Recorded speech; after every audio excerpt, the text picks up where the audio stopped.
That will change history.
blocking out the sunlight. You could see further into the distance nighttime that was coming towards the daylight. That's how dark it was.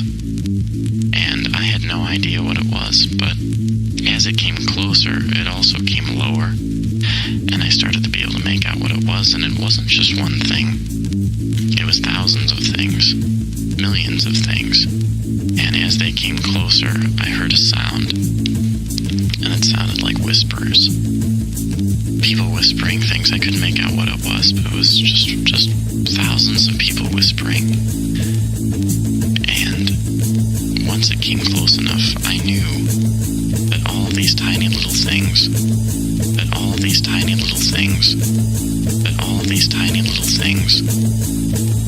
I realized that they were UFOs.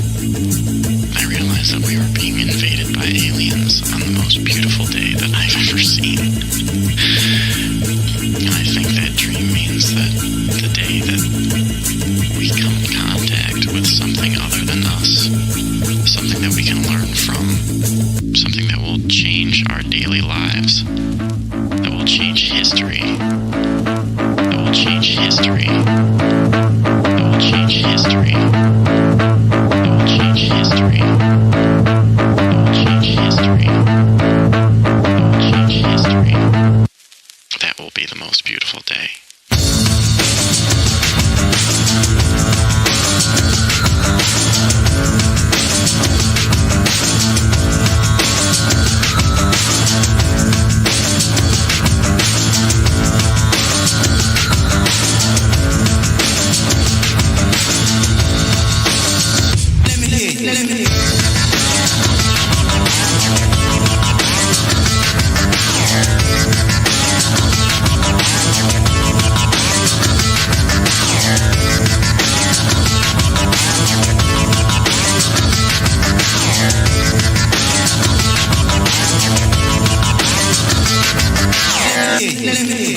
would just cover the sky. It was underneath the clouds, but it was just completely covering the sky, blocking out the sunlight.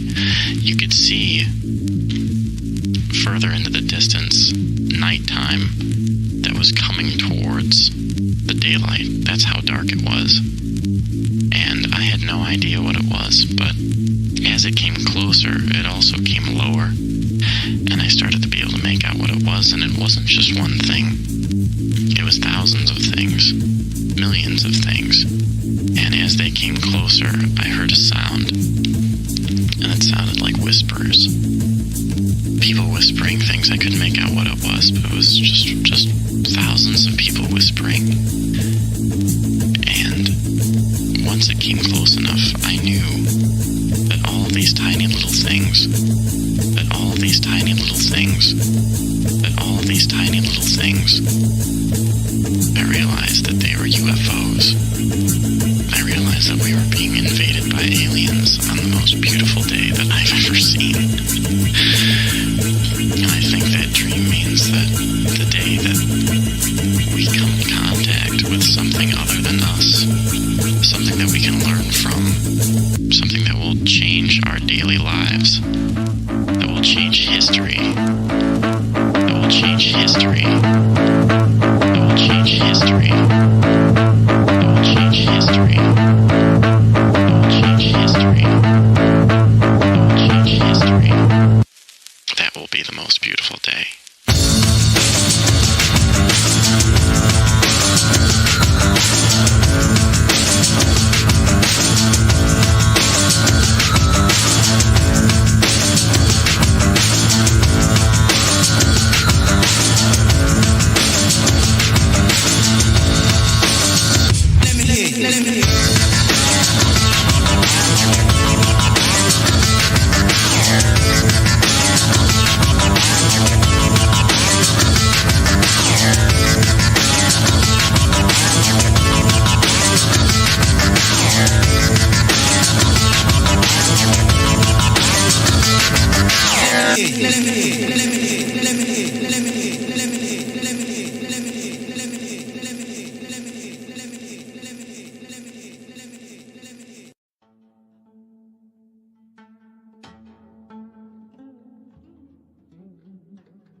blocking out the sunlight, you could see further into the distance nighttime that was coming towards the daylight. That's how dark it was. And I had no idea what it was, but as it came closer, it also came lower. And I started to be able to make out what it was, and it wasn't just one thing. It was thousands of things, millions of things. And as they came closer, I heard a sound, and it sounded like whispers. People whispering things. I couldn't make out what it was, but it was just thousands of people whispering. And once it came close enough, I knew that all of these tiny little things,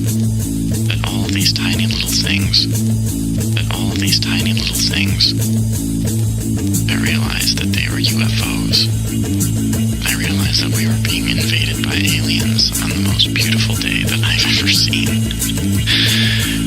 And I think that dream means that the day that we come in contact with something other than us, something that we can learn from, something that will change our daily lives, that will change history, that will change history, that will change history, that will change history, that will change history, that will change history. That will be the most beautiful day.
Put your hands together!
Summer day outside. It's probably like 75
sky. It was underneath the clouds, but it was just completely covering the sky, blocking out the sunlight. You could see further into the distance, nighttime that was coming towards the daylight. That's how dark it was. And I had no idea what it was, but as it came closer, it also came lower. And I started to be able to make out what it was, and it wasn't just one thing. It was thousands of things, millions of things. And as they came closer, I heard a sound, and it sounded like whispers. People whispering things. I couldn't make out what it was, but it was just thousands of people whispering. And once it came close enough, I knew that all of these tiny little things, that all of these tiny little things, that all of these tiny little things, I realized that they were UFOs. I realized that we were being invaded by aliens on the most beautiful day that I've ever seen. And I think that dream means that the day that we come in contact with something other than us, something that we can learn from, something that will change our daily lives, that will change history, that will change history, that will change history, that will change history, that will change history, that will change history. That will be the most beautiful day.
Something that will change our daily lives, that will change history, that will change history, that will change history, that will change history, that will change history, that will change history.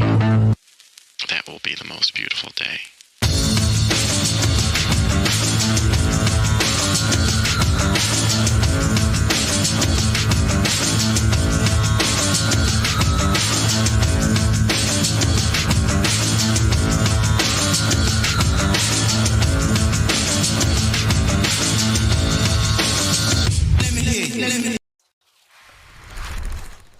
All right, ladies and gentlemen, thank you so much for stopping by this evening for our Ukraine War Report, our nightly report for June 13th, 2022.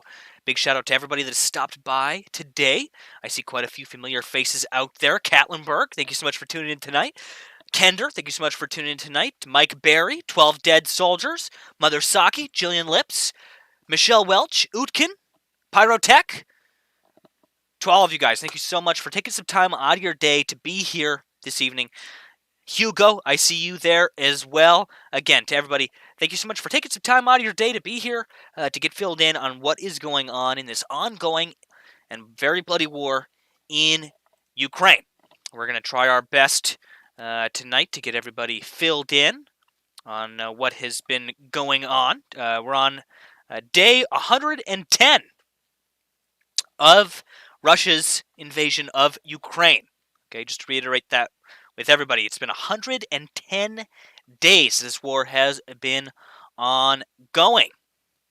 We're going to start this evening, as usual, going through our primary headlines, as we usually do, and then we'll hop over into our community aggregated news from sources found in our Situation Room over on our Discord community server. After that, we'll hop into our open source reports from things like Live UA Map and some of our other tools. And then, of course, we'll finish up the show as usual with a little bit of a Q&A at the end. Again, just big thank you to everybody that stopped by tonight. If you haven't already, please hit that like button. Best way to get the algorithm's attention and get this information into the hands of a lot more people. If you haven't already, hit the subscribe button. Best way to get notified when new streams and videos go live. We have a poll going this evening in the YouTube live chat. If you haven't answered that poll yet, you can hop over there onto the YouTube live chat to join in on that poll there. Currently, 79 people have voted. The question on tonight's poll is from what you personally have gathered, who do you think is winning the war in Ukraine? And I know, again, we were chatting there in the live chat there for a minute about how, it's kind of hard to use the word winning, of course, when there are so many lives being lost on both sides of the conflict. However, I think it is interesting to see what you guys think on who is accomplishing their goals better, who is winning here in Ukraine. I want to hear what you guys think. So far, we're at about 67% Ukraine, and about 33% say Russia is winning. We'll take a look at that poll. We'll end it towards the end of the show when we do our Q&A, and we'll see if that has changed at all. As Katlenberg says there in live chat, I would consider a win for Ukraine to not be losing. I would agree. So anyway, without further ado, we're going to hop into our primary headlines for this evening. Again, kind of following the trend from the past few weeks here, the main big headline is that this big battle that is occurring over the Donbass, over the east of Ukraine, is continuing, particularly in that key city of Severodonetsk in eastern Ukraine.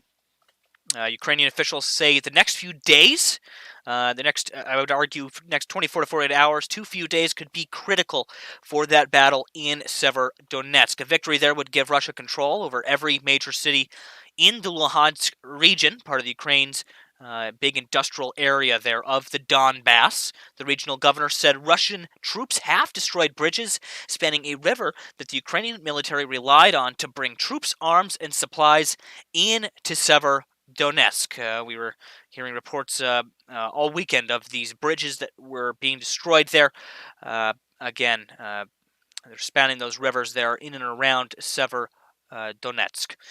Earlier in its invasion, Russia's assault on Kharkiv in northeastern Ukraine again killed hundreds of civilians. We covered that as that fighting there was ongoing in the first few months of the war.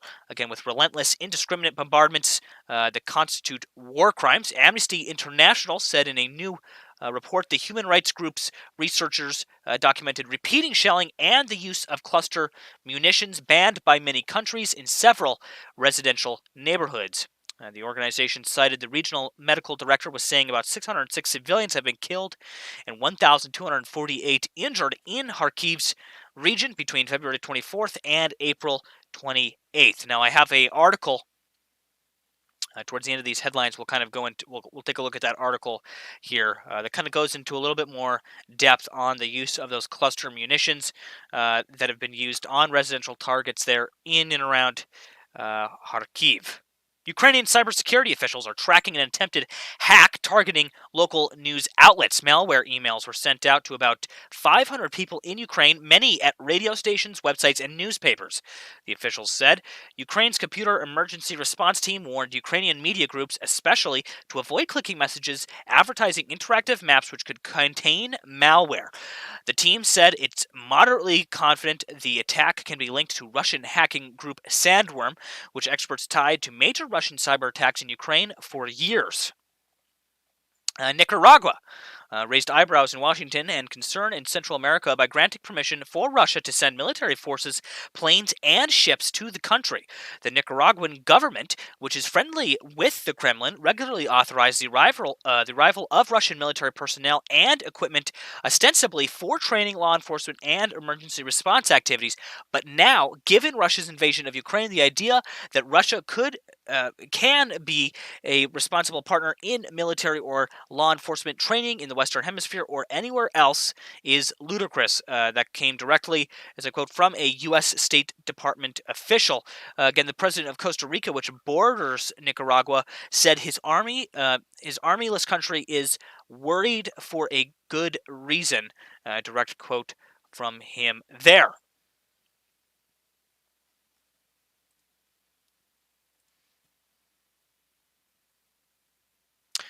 From a address earlier today from President Zelensky, he called, quote, the battle for Donbass, he called it one of the most brutal battles in and for Europe. Again, the battle for the Donbass region in eastern Ukraine, quote, will surely go down in military history as one of the most brutal battles in Europe and for Europe.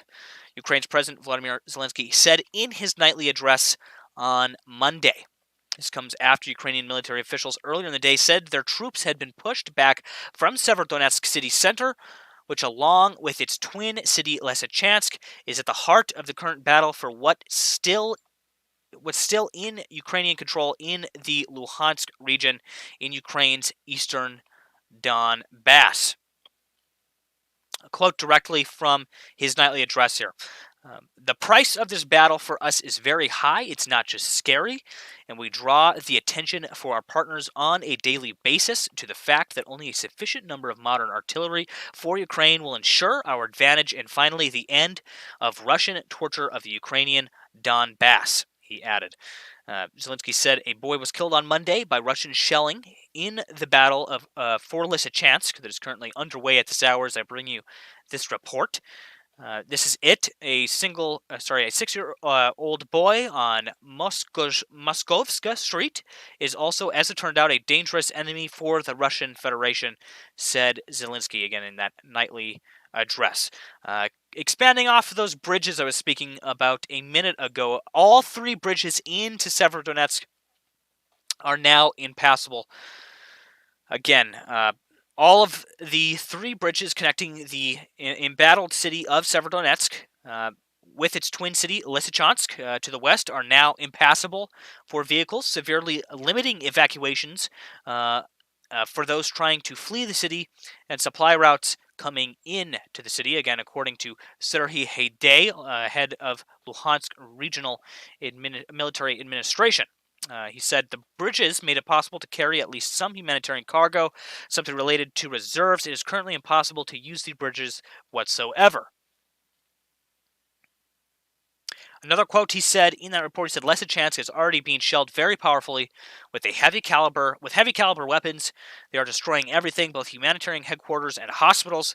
But from Lysychansk, there is still an opportunity to evacuate people and pick up humanitarian goods every day. He said, unlike Severodonetsk, again, as those bridges have been destroyed there. He also said of Severodonetsk that Russian forces really control most of the city, estimating about 70 to 80% of the city is under Russian control at this hour. But he denied claims by the self-declared Luhansk People's Republic that Severodonetsk has fallen, saying this is not true. Part of the city is still controlled by Ukrainian defenders. If they had complete control of the city, Russian soldiers would not have died there, said Haidai.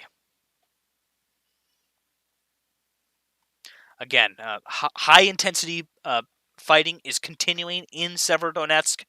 I would say on an hourly basis, the situation is changing there inside the city.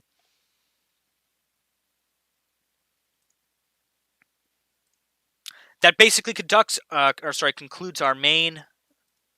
primary headlines here for the evening. Really quickly, though, before we hop into our community aggregated reporting, we're going to go through that article that I had saved from the BBC here.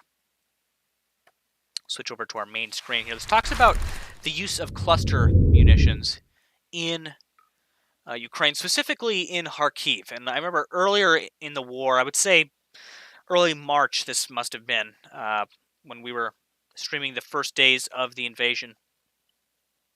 We had gotten multiple videos in of these cluster munitions being used. And it took us a long while for us to get, concrete information on, and confirmation that these were being used in Ukraine. And now, so here is again a report talking about this evidence that Amnesty has found pertaining to the repeated uses of these cluster munitions. I'll read you a little bit from this article.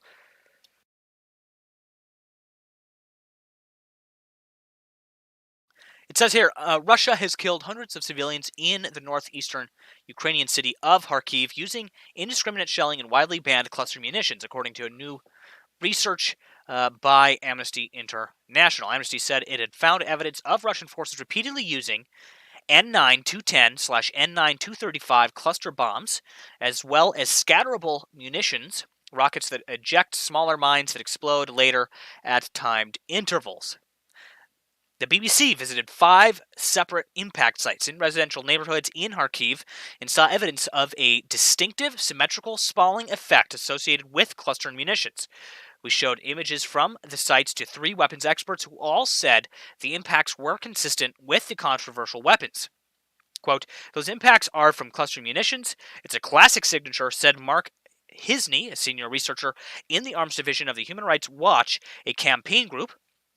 Quote, "And in one image you can see a remnant of a stabilizer fin from one of the sub-munitions."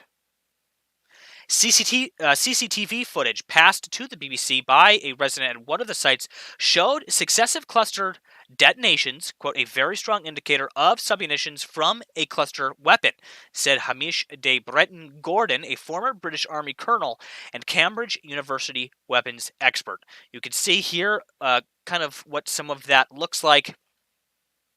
This is a spalling pattern created by cluster bomb impacts seen in Kharkiv residential neighborhoods.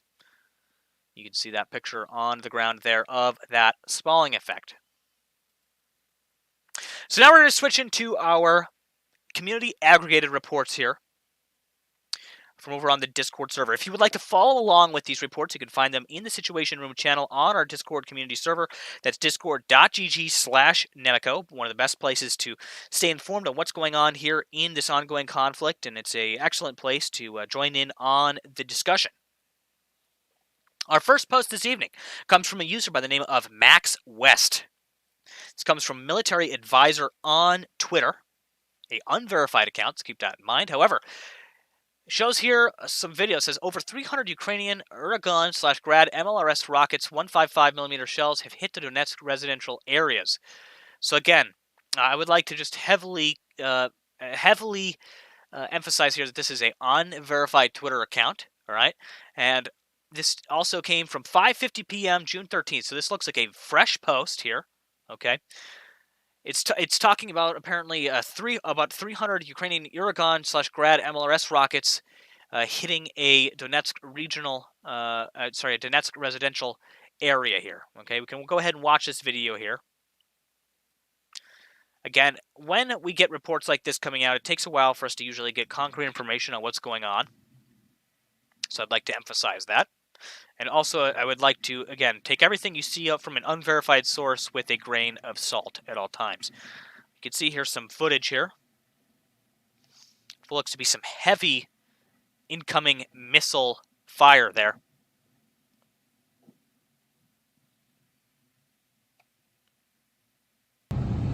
Probably do some desktop audio there so we can hear these sounds from off in the distance there.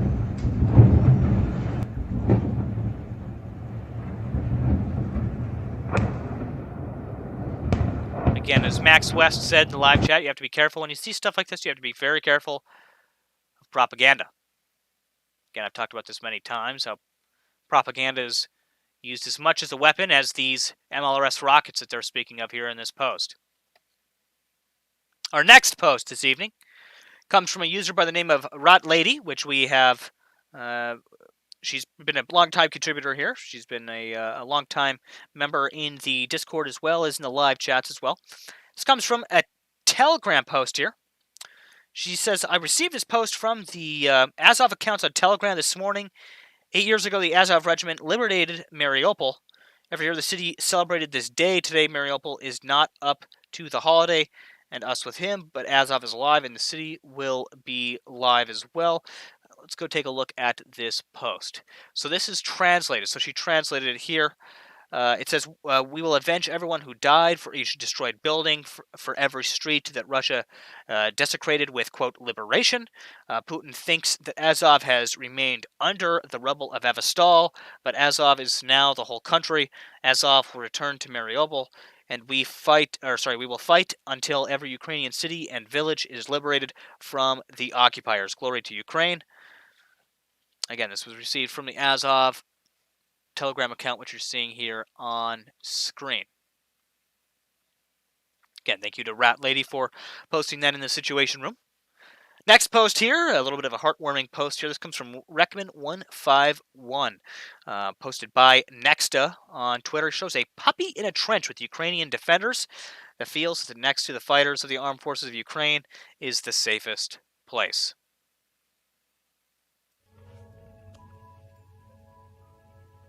You can see that little puppers there getting some R&R in the trenches there. Thank you to Rekman for posting that in the Situation Room. Our next post here comes from Rekman as well. This talks about the McDonald's rebrand, which has occurred inside Russia. Some of you might have heard about this. This has been covered over the weekend heavily on mainstream news, talking about the McDonald's locations that were shut down in Russia and have now been sold and rebranded. This is talking about the logo of the Tasty restaurants, which is what they're calling them now. Apparently, they ripped off the logo from a Portuguese company. You can see there the M. You can see there the M. I don't know. I mean, there's a lot of companies out there that have similar logos. You could see, yeah, I mean, that is very similar. It is arguably extremely similar. From what I heard, this is supposed to represent 2 French fries and a hamburger. A red dot and 2 orange lines. I mean, maybe I could see it, but yeah, definitely an interesting business move there. Again, thank you to Rekman for also posting that there.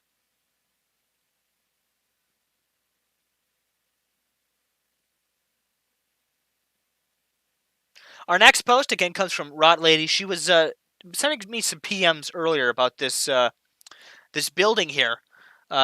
She says, I think this is where the camera is that we lost in Popsana. These 2 pictures show the damage to the building after this weekend's fighting. So there was a camera that did have a building that looked similar to this. This could be it.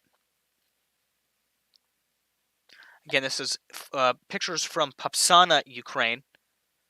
You can see destruction on that building there. So there's speculation that this might be that building where that camera was located.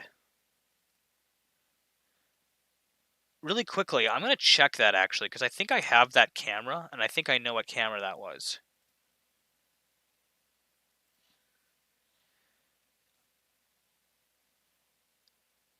Yeah, I have a camera with a similar building. I don't think it's that one, though. But I recall this camera here. I'll have to look into that later after the show. I'm going to take a look into that and see if we can maybe confirm what happened to that. Pyrotech comes at us with our next post here. It comes from Telegram. This is a post he translated here. On June 12th, the Air Forces congratulated the occupiers on the Russian day of the killed Su-34 anti-aircraft missiles on June 12th at about 10 a.m. in the Izium district of Kharkiv region. Troops of the Air Force of the Armed Forces of Ukraine hit a Russian Su-34 fighter bomber. Russian planes worked in pairs attacking the positions of Ukrainian defenders. After entering the area of Ukrainian air defense, one of the enemy planes charged course, and the pilots of the other decided to try their luck. Quote, good luck. The anti-aircraft gunners answered and brought down the daring drying, thus congratulating the occupiers on, quote, Russia Day. Again, some of that English translation is a little bit broken there, but you kind of get the gist. The plane crashed into the temporarily occupied territory. Whether the surviving pilots succeeded is being clarified. In addition, on June 12th, an anti-aircraft missile unit shot down a Russian Orlan-10 UAV, and the strike aircraft of the Air Force made several air raids on enemy positions of the occupying forces. Powerful blows were inflicted on the accumulation of enemy equipment, the enemy's manpower as a result of the airstrike. The missile and artillery depot was destroyed. Again, they go on to say glory to Ukraine, death to the occupiers. Again, thank you, Pyrotech, for posting that over in the Discord server in the Situation Room. Again, just a reminder, if you haven't already, we are running a poll in the live chat on YouTube, in the YouTube live chat. If you guys haven't already, go over there and enter your vote in the poll, and we'll go through that at the end of the show this evening. Our next post here comes from Kayuka, longtime contributor. Thank you so much, Kayuka, for sending this over from Ukraina Forum. I believe this is Ukrainian multimedia platform here. Again, this talks about fierce street-to-street fighting ongoing in the center of Severodonetsk. I'll read you a little bit from this article here. Street-to-street fighting continues in the city of Severodonetsk, with the enemy command attempting to capture as much territory as possible. Ukrainian Defense Ministry spokesperson Alexander Motyziuk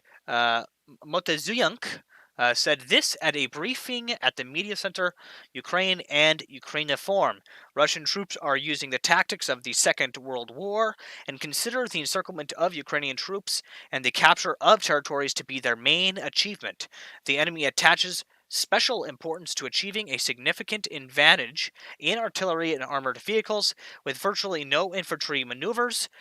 A sign of this is an analysis of reports including about the course of hostilities in the city of Severodonetsk, where street-to-street fighting continues. The enemy command does not reckon with losses and tries to capture as much territory of Ukraine as possible. The occupiers are suffering heavy losses in the infantry units of Rosgvardia and the Russian armed forces and are advancing only using assault aircraft. Again, if you'd like to read that full article, you can find that in the Situation Room on the Discord server.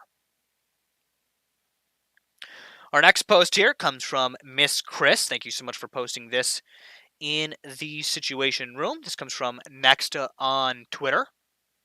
Ukrainian police are investigating more than 12,000 cases of civilian deaths. 1,200 bodies have not yet been identified.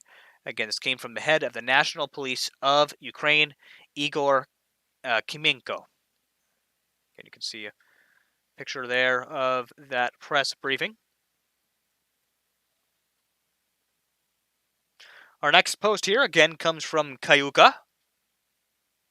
This comes from 1945, a journalism website here. I actually have not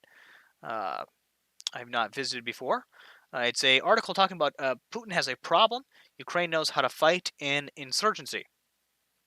Bloody fighting. I'll read you a few paragraphs here, but then if you guys would like to read the entire article, you can find it in the Situation Room as usual. Bloody fighting continues in Ukraine's Donbass region. Russian troops slog to advance yards at a time in the city of Severodonetsk, only to be thrown back by counterattacks, but Russian troops face another threat in areas that they have taken. Ukrainian head of intelligence, General Kirill Budanov, announced back in April that an insurgency was getting ready to start. That insurgency is growing inside of Russian-occupied Ukraine, and the attacks against Russian troops and proxy government leaders are getting worse. I know we've talked about a few of those attacks in recent weeks. Next up, we have a defense intelligence update from the United Kingdom. This comes to us again from Kayuka. Thank you, Kayuka, for sending this over. This is the latest defense intelligence update on the situation in Ukraine as of the 13th of June, 2022. Let's take a look at it. Over the weekend, the battle around Severodonetsk has continued to rage. Over the coming months, river crossing operations are likely to be amongst the most important determining factors in the course of the war. The key 90-kilometer long central sector of Russia's front line in the Donbass lies to the west of Seversky Donetsk River. To achieve success in the current operational phase of its Donbass offensive, Russia is either going to have to complete ambitious flanking actions or conduct assault river crossings. Ukrainian forces have often managed to demolish bridges before they withdrew, while Russia has struggled to put in place the complex coordination necessary to conduct successful large-scale river crossings under fire. Again, a very informative update there, intelligence update, and coming directly from the British intelligence. Our next update here, again, comes from Kayuka. This is the last one for this evening. He says, interesting on artillery and tanks used for indirect fire. This is by Trent Teleniko.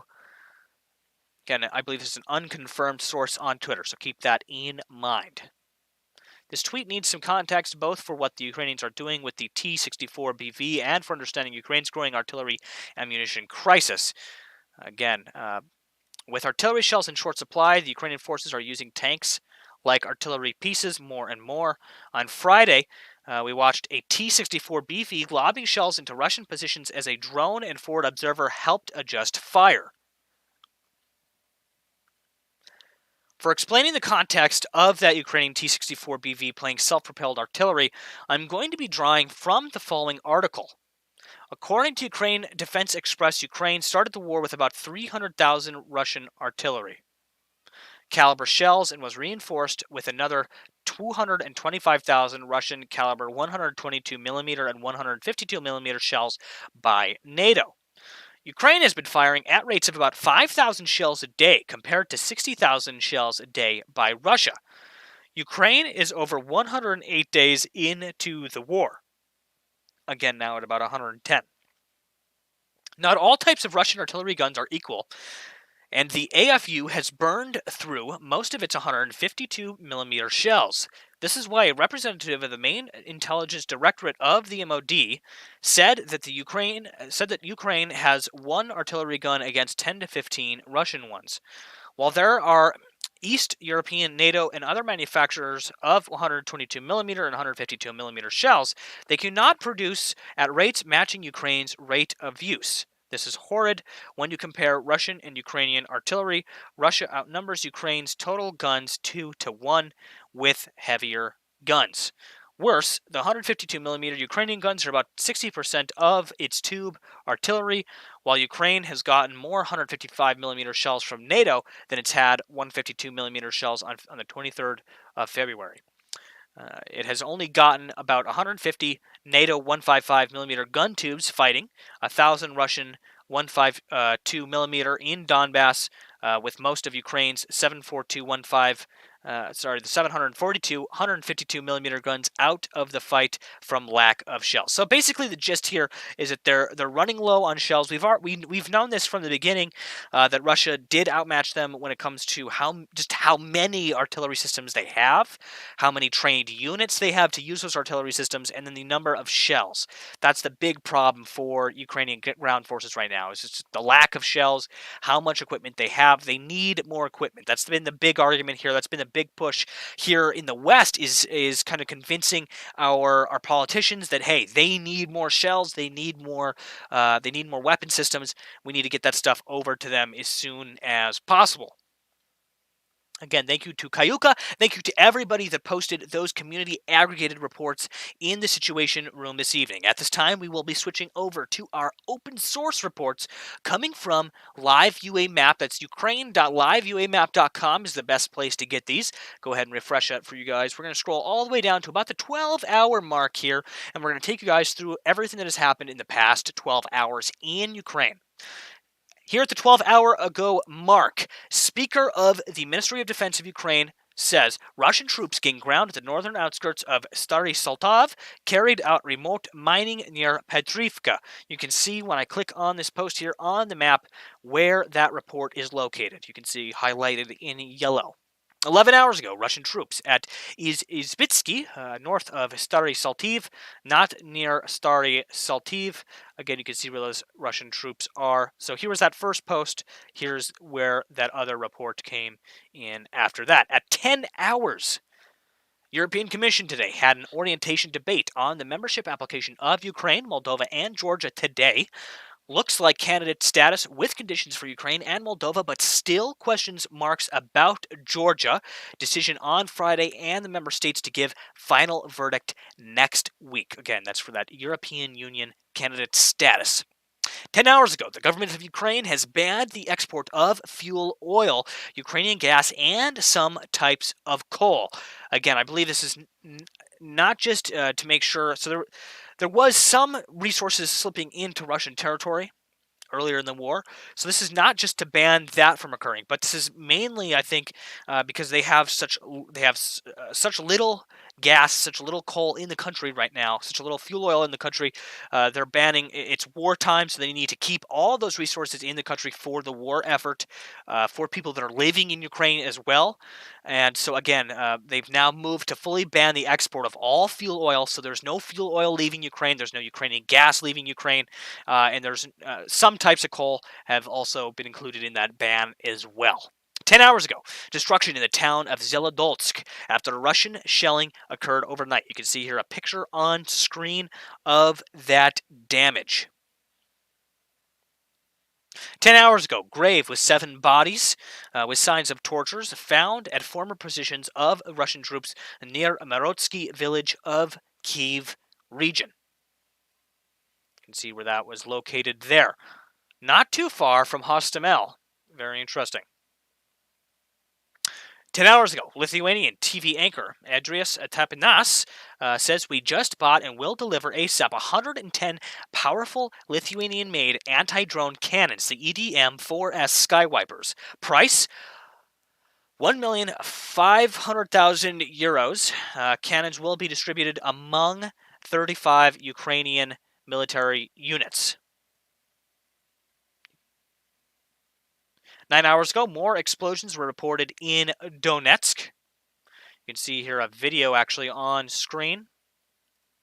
Or actually, there isn't a video for there. It just has a play button there. I thought that was a video included. 9 hours ago, Russian army shelled Zapsila of the Sumy region, Kursk and Hermach of the Cherniv region. Again, that came from the evening report from the General Armed Forces of Ukraine. 9 hours ago, Russian army conducted assault actions at Borodaishi, failed and withdrew, fortifying northwestern part of the village. Again, also coming from that evening report. If you look here on the map, you can see where that was located, not too far, right between Izium and Liman there. 9 hours ago, Russian forces conducted assault actions in Severodonetsk, conducted offensives at Metoyolinki, but failed. Again, you can see where those were located here, not too far from Ruzin. Again, that's also coming from our evening report. 9 hours ago here, Russian forces bringing more reinforcements at Kryvyi Rih direction, also coming from that evening report. That's down in the south of the country.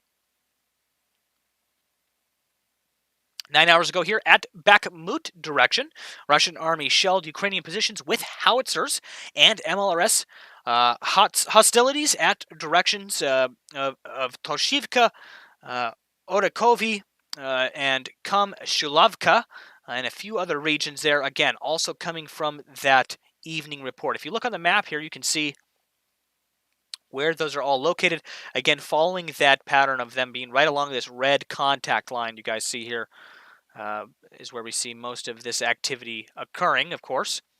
9 hours ago, damage at Tereniva Street in Donetsk as a result of that shelling. I might be able to get a picture here. If we go to our source, we can get some eyes on that damage there. You can see here some broken windows shattered out on the street there. Some damage to those cars there and the parking lot as well.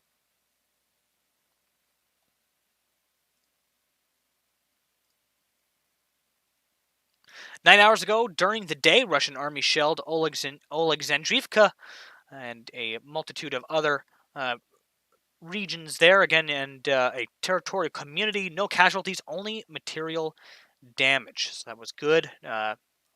Nobody was injured, thankfully. However, there was a lot of property damage that occurred there. You can see where those strikes occurred on the map there, highlighted in yellow. 8 hours ago, fire today in Shebinko district of Belgorod region. So I believe that's in Russian territory. So this is a fire today that occurred on Russian territory. Let's take a look. Coming from Telegram. You can see a billow of smoke rising. Again, this is reportedly in Russian territory in Belgorod. So this is not in Ukraine. This is happening in Russia. You see there that fire was reported 8 hours ago. Parts of projectiles after shelling at Helevidka district in Donetsk. Let's take a look. I believe we have some pictures here of pieces of some of those projectiles. This looks like parts of projectiles. So this might have been, this looks like it was from some kind of missile system, most likely. It's hard to tell, though. Yes, it definitely looks like it was part of a larger missile system.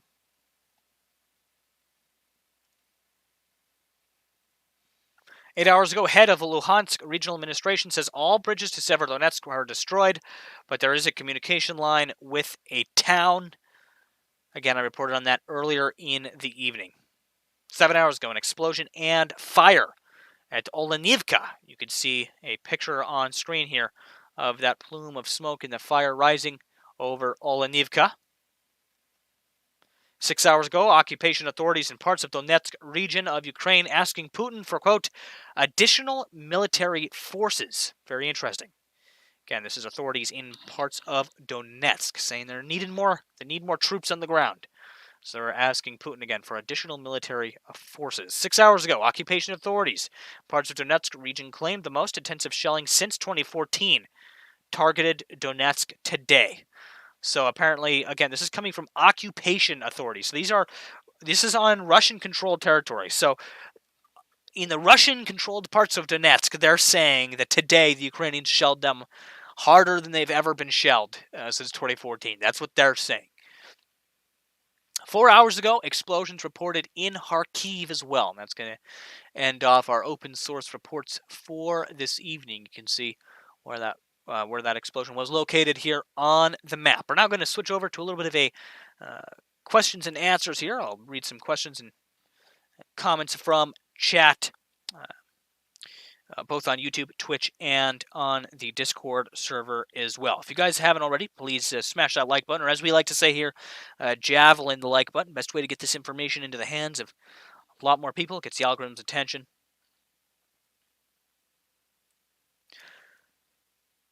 So our poll, I guess we could start with that. I'm going to go ahead and end off the poll this evening. Earlier, before the stream started, I put up a poll. It said, from what you have gathered, from what you guys personally have gathered, what do you think, who do you think is winning the war in Ukraine? So we just went and ended the poll there. I'm waiting for the results to come back. And so out of 145 votes, 63% of you said that Ukraine is winning. 36%, so almost 40%, said that Russia is currently winning the war in Ukraine. But I would say overwhelming majority here still think that Ukraine is winning the war. I'm going to post those results in the general chat here. Also put them in the situation room for good measure.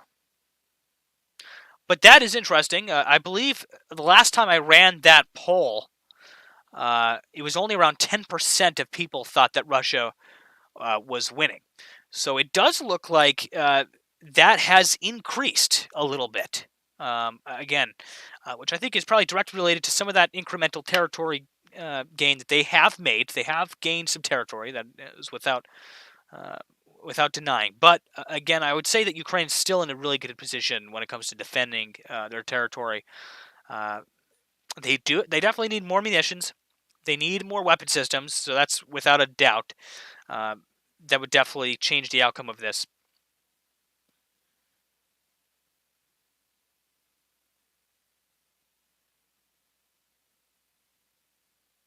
Yeah, as Katlenberg says, but the Ukrainians can hold as long as they have the will and the ammo. Yes, the ammo, I think, is really an important one. I mean, they're really resourceful. We've seen, as I was talking about earlier, I mean, they're using they're using tanks as self-propelled artillery systems, which of course that works. That'll work.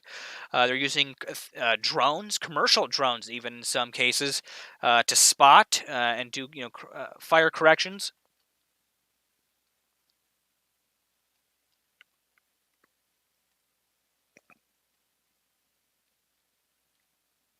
Stephen Gregory asks, Nemico, are the harpoons still holding the Russian Navy at bay? So the Russian Navy has taken a few losses. I don't think we're going to see too much more involvement from the Russian Navy until they look to take some more areas, possibly Mykolaiv.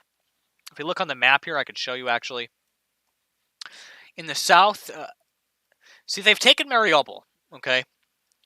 They've taken Crimea here.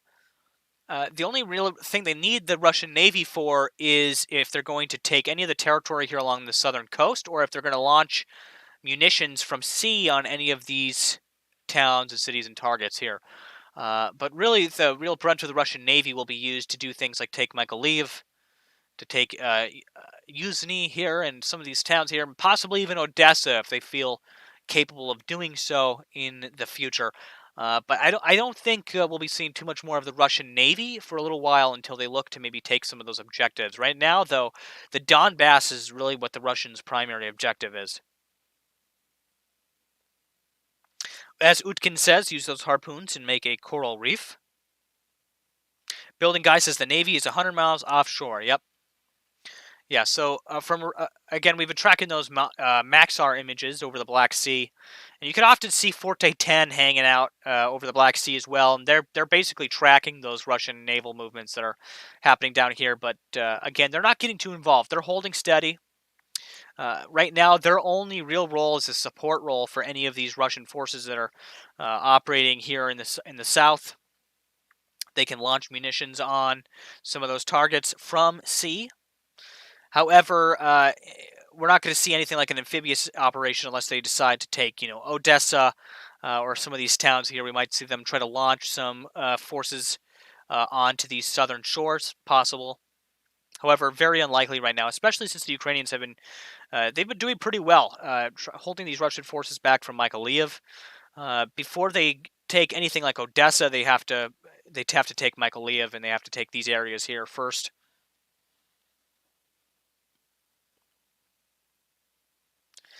Yeah, as Mother Saki says, Mykolaiv is pronounced Mykolaiv. Yeah, Mykolaiv. I know it's a hard one. Mykolaiv. It's kind of like Kiev. Kind of the accentuate. You got to put a little pepper on the end of it.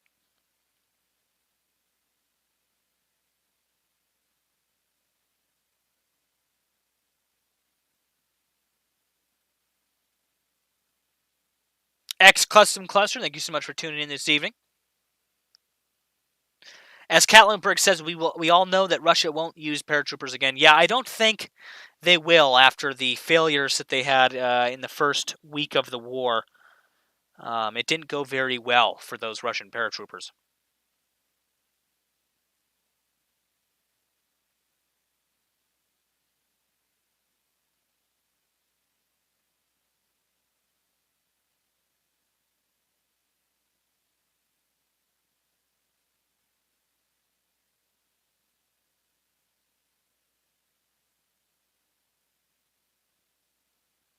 Connor Payne asks, what is remote mining? I believe that's referring to when you launch mines, like you can launch them from like an artillery system, or you launch them from a missile, and then they scatter over an area. So you're basically mining an area remotely. I believe that's what it is. I believe that's what you're referring to, if I'm not mistaken. Switch back over to our newsroom actually, so we can see that chat. Mother Saki says maybe this way is easier. Mykolaiv. Yes, that is better. Yes, that works. That works well. Mykolaiv. That's a good way to pronounce it. Yes.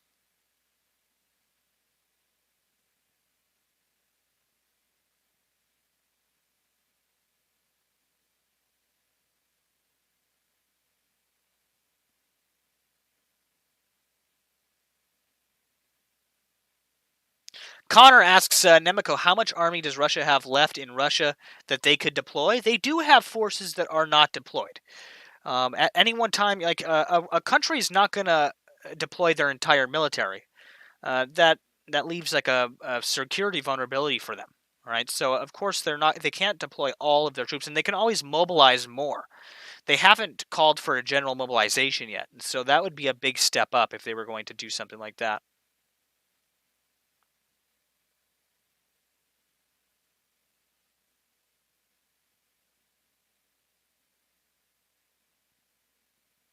X Custom Cluster asks, "Have you seen how Russia does an amphibious assault, giant hovercraft?" I've seen like their propaganda videos they've put out on, from like RT and stuff like that, but I've never seen them actually do it in practice. We've seen training footage of them doing it, but we've never seen that done in practice.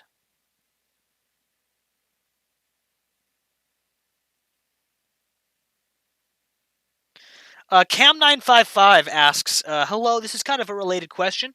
If war breaks out in the Middle East because Israel and Iran relations have been getting very worse and Israel attacking Syrian military outposts in Damascus's airport, will you be able to cover both wars at the same time? If a major war broke out between Iran and anybody, yes, I'd probably cover that.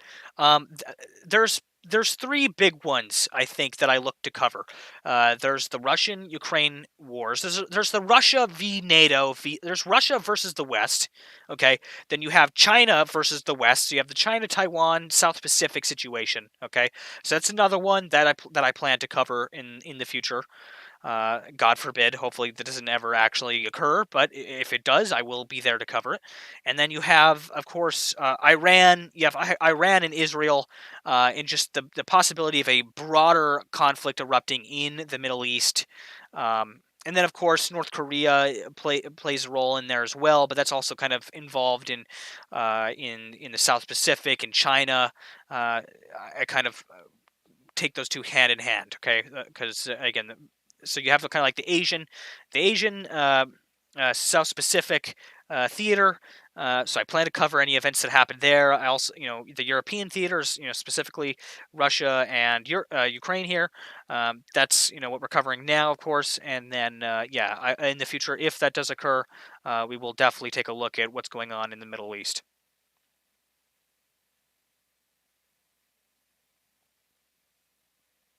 Mythical says, "Thank you, Nemico." Thank you, Mythical. Thank you so much for stopping by tonight, tuning in. Connor Payne asks, "But have they used all available troops without mobilization or bringing troops from guarding borders?" I don't think so. I believe they do probably have more battle groups waiting across the border. I mean, we've seen that from Maxar images. They do have troops across the border that they can deploy if they need to. There are assets there. There are forces there that they can use without calling for a general mobilization.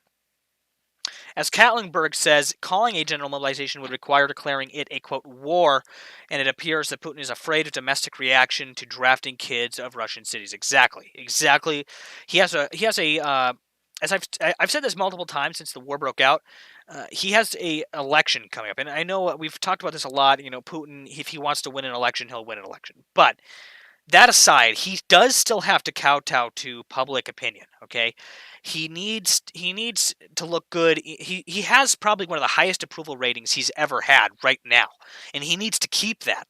And the way he keeps that is by not sending home more Russian body bags. I talked about this in the beginning of the war. He used mainly conscripts from those separatist regions. Okay, they sent in the Chechens. They sent in all these forces, but Russian kids. Okay, and so the more Russian kids that they have to send in, that's like the worse off he is when it comes, to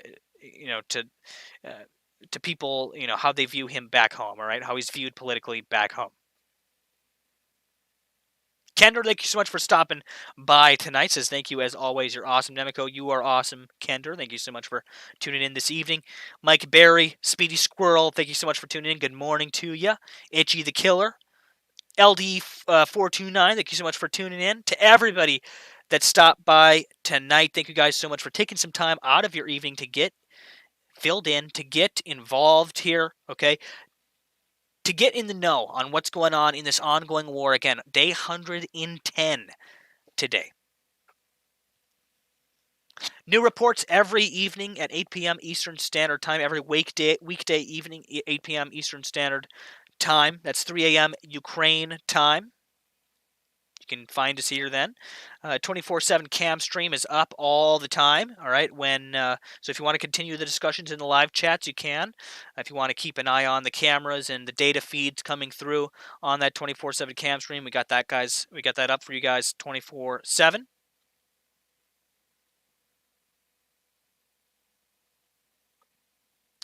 If you guys would like to find any of these sources we're using, if you guys would like to get more involved in what we're doing here or find anything, you can find those links in the description below this video, below this stream, depending on how you're watching this. Again, if you missed the live report, we do upload these reports to our YouTube channel, youtube.com/Nemico Network. Make sure you're subscribed to catch new videos, to get notified when new videos and streams go live.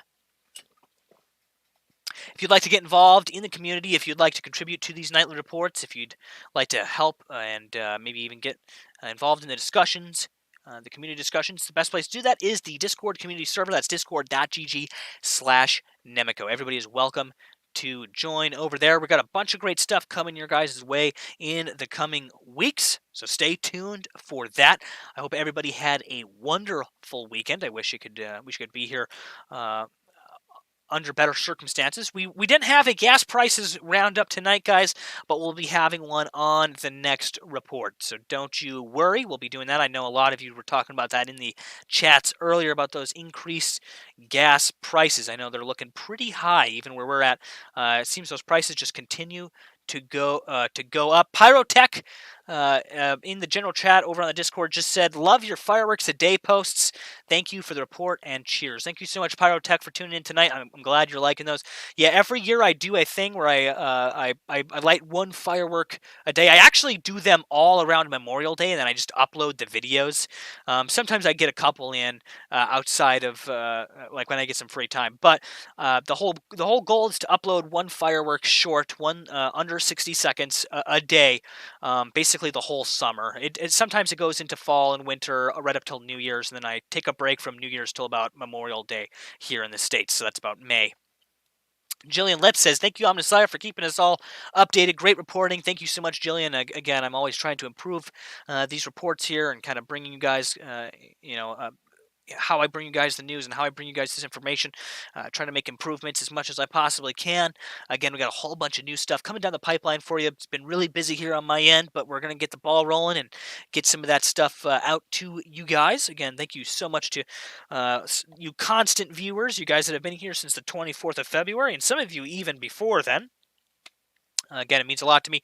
Our 10-year anniversary on YouTube is coming up it'll be the 22nd of June. So on the 22nd of June coming up here is our 10-year anniversary. So I'm kind of starting to get the ball rolling. We're working on a video for that 10th anniversary kind of celebration there. And then also we have our 50/60,000 subscriber special that we gotta come up with something for. And then the July 4th fireworks show, that's going to be a big one too. So we're going to have to figure out how to do everything for that, but I'll be bringing you guys a whole bunch of that stuff in the coming weeks here.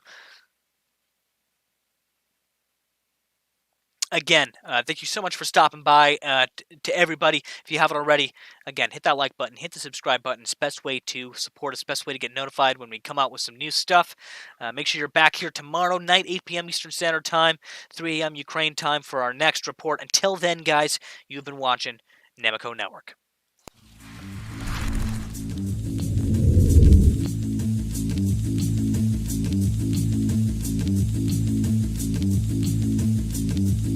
Something that will change our daily lives, that will change history, that will change history, that will change history, that will change history, that will change history, that will change history.